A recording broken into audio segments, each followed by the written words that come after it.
नमस्कार, ज्योतिष यात्रा में स्वागत है आपका। आज विवेक जी एक बड़ा इंटरेस्टिंग सा टॉपिक लेके आए हैं। कुंडली में शादी, डिवोर्स, डिनायल ऑफ मैरिज के अलावा एक बहुत कॉमन सा सब्जेक्ट है, बहुत कॉमन सी प्रॉब्लम है जिसके लिए हमें बहुत सारे केस स्टडीज मिलते हैं। एक्स्ट्रा मैरिटल अफेयर्स को कुंडली में किस प्रकार देखना चाहिए। तो विवेक जी, मैं बस एक बहुत बेसिक सा एक डिस्क्रिप्शन दे देता हूँ, उसके बाद आप टेक ओवर कर लीजिए और आप हमें समझाइए कि किस तरीके से क्या क्या जन्म कुंडली में और नवांश में देखना पड़ता है। जी। दर्शकों को इतना तो पता होगा कि शादी देखने के लिए सप्तम भाव और किसी भी टाइप का लव अफेयर देखने के लिए fifth house, fifth Lord, seventh house, seventh Lord की आवश्यकता पड़ती है। और किसी भी टाइप का स्कैंडल अगर लाइफ में जातक के हो रहा है तो उसमें एट्थ हाउस और ट्वेल्थ हाउस की बहुत महत्वपूर्ण भूमिका होती है। तो जब विवेक जी समझाएंगे तो इतना आप ध्यान में रखिएगा कि fifth house, seventh house, eighth house और ट्वेल्थ हाउस, इन सबको लग्ना चार्ट में और नवांश चार्ट में एनालाइज करना जरूरी है। बहुत सेंसिटिव टॉपिक है, तो किसी के भी बारे में अगर आप एस्ट्रोलॉजर हैं तो किसी के भी बारे में कोई जजमेंट इतनी जल्दी पास करना ठीक नहीं होगा। बहुत सोच समझ के इस विषय को, इसका आकलन होना चाहिए, इसको एनालाइज किया जाना चाहिए और अपना प्रिडिक्शन जातक के साथ शेयर करने से पहले 100 बार सोच लेना चाहिए। विवेक जी, ओवर टू यू। नमस्कार दोस्तों। पहले तो हम ये जानते हैं कि यह योग हमारी कुंडली में बनते क्यों हैं? किस कारण से ऐसे योग बनते हैं जो हमारी कुंडली में आते हैं? जब हमारी कुंडली में पंचम भाव, सप्तम भाव, ये 2 भाव ऐसे भाव हैं जिनसे हम अपना लव, प्यार और दूसरा शादी देखते हैं। पंचम भाव का स्वामी जब सप्तम भाव के साथ में युति करे या सप्तम भाव के अंतर्गत जाके बैठ जाए या एक दूसरे का दृष्टि संबंध हो, तब हमें कहने की आवश्यकता पड़ती है कि यह प्यार परवान चढ़ेगा या शादी के लिए आगे जाएगा।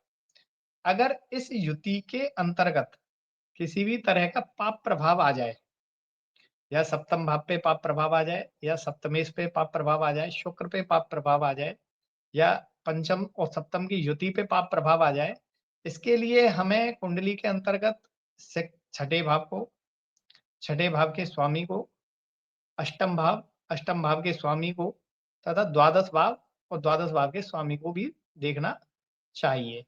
अगर पंचम भाव और सप्तम भाव के का संबंध द्वादश भाव में हो जाए, द्वादश भाव के स्वामियों के साथ हो जाए, तो जो हमारा द्वादश भाव होता है वह हमारा बेड प्लेजर का भाव कहलाते हैं। उसको हम सैया सुख भी बोलते हैं।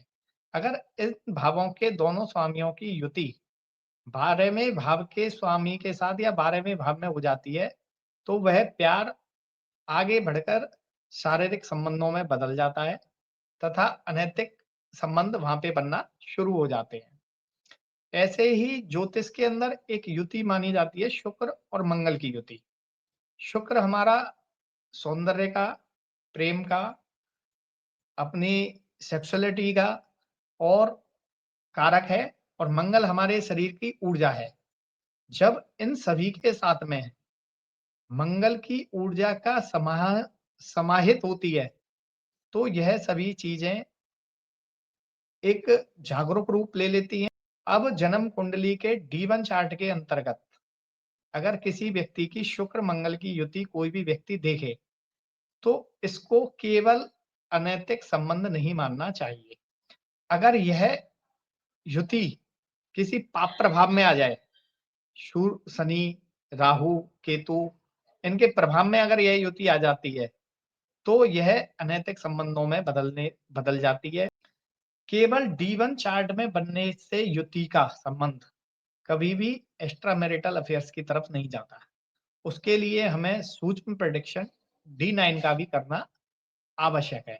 अब इसी श्रृंखला में हम आगे बढ़ते हैं कि अगर किसी व्यक्ति की कुंडली में एक्स्ट्रा मैरिटल अफेयर्स के योग हैं, तो सबसे पहले उसका करेजियस साहसी होना बहुत आवश्यक है। क्योंकि जो व्यक्ति समाज की सीमाओं को लांघ सकता है, केवल वही व्यक्ति एक्स्ट्रा मैरिटल अफेयर्स की चक्करों में पड़ेगा। इस तो केस इसके में लिए इस केस में मुझे लगता है सास को दुस्साहस कहना थोड़ा ज्यादा अप्रोप्रिएट रहेगा ना। आप कह सकते हैं सर, वो जब व्यक्ति साहसी से अधिक साहसी हो जाए तो वो दुस्साहसी हो जाता है।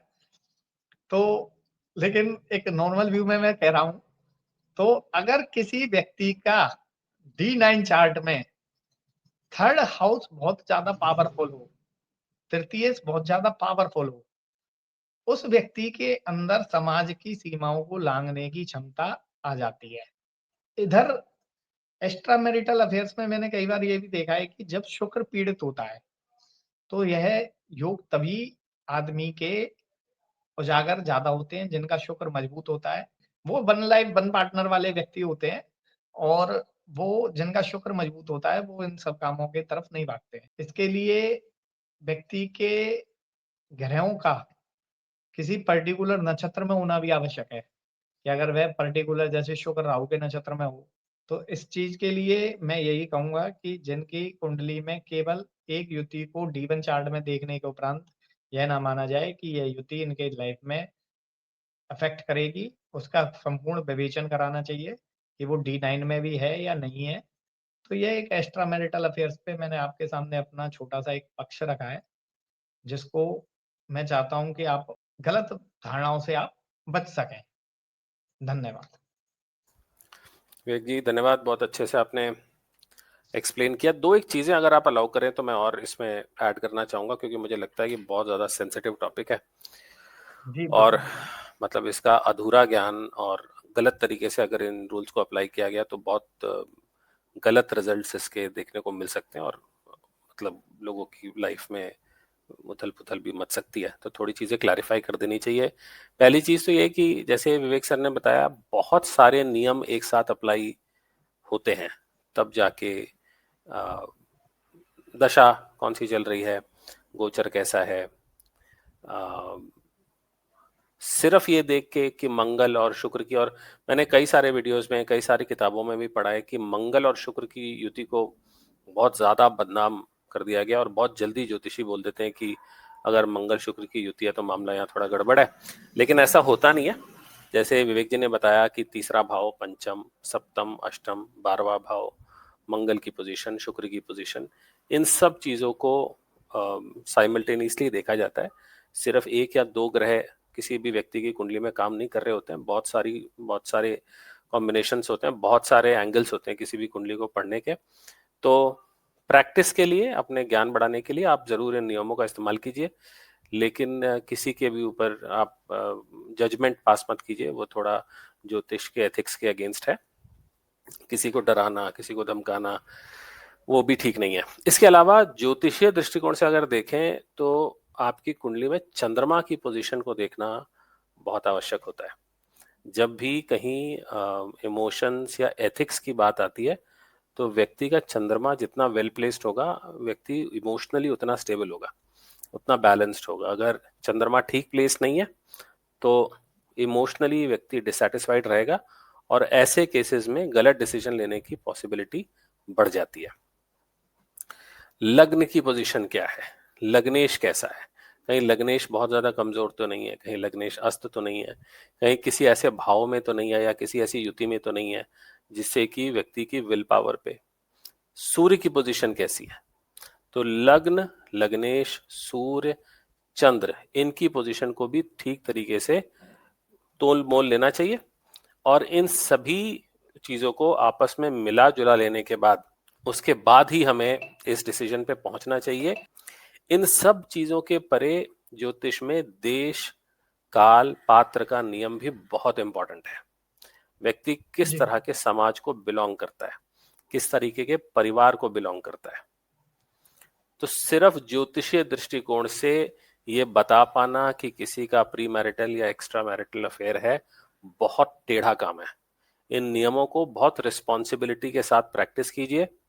आवेग में आके, जोश में आके या सिर्फ अपनी नॉलेज का प्रदर्शन करने के लिए, शो ऑफ करने के लिए किसी भी व्यक्ति के बारे में, किसी भी जातक के बारे में गलत सलत प्रिडिक्शन नहीं किया जाना चाहिए।